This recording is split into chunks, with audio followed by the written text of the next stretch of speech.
Ang intense ng mga kaganapan ngayon sa abot kamay na pangarap sapagkat ikakagulat ni Doc Robert ang video recording na ipapakita sa kanya ni Annalyn.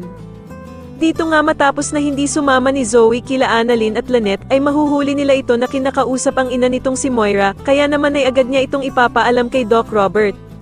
Samantala ay wala namang tigil ang pagtatanong nitong si Giselle kay Dax kung bakit nga daw sa dami ng bansa ay sa Japan pa naisipang pumunta ng amo nilang si Moira.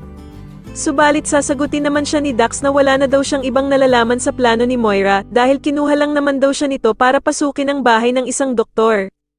Agad namang tatanungin ni Giselle kung sino daw ang doktor na tinutukoy nito at laking gulat niya nga nang sabihin ni Dax na kay Doc Carlos nga daw ang bahay na ipinautos sa kanila ni Moira.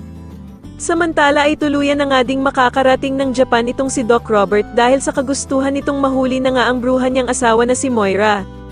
Kaya naman sa wakas nga ay makukumpleto na naman ang pamilya nila kasama sila Annalyn at Lynette. Sa kasamaang palad nga lang ay mauuto siya ng damanyitang si Zoe at aakalain niya nga natutulungan siya nito bagkus ay magiging sagabal ito para mahuli niya si Moira.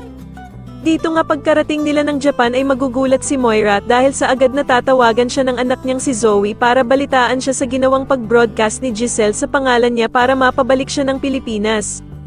Samantala ay talaga namang napakahusay nga ng mga kontrabida sa palabas na ito dahil nga sa galing ng kaibigan ni Doc Carlos na asikasuhin si Moira ay matatapos nga daw niya ito sa loob ng 3 araw lamang at magkakaroon na agad siya ng bagong passport.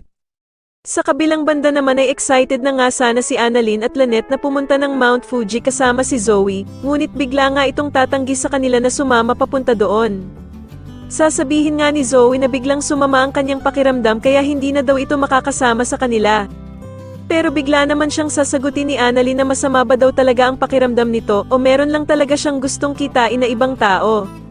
Sa tingin niyo dapat na din bang pakulong ni Doc Robert ang anak niyang si Zoe kagaya ng ina nitong si Moira? Mas lalo na nga talagang nagiging exciting ang mga susunod na kaganapan kaya naman ay mas lalo pa nating abangan ang mas lalong gumigandang abot kamay na pangarap. Maraming salamat po sa inyong panonood at sana po ay masubscribe niyo ako. Maraming salamat po.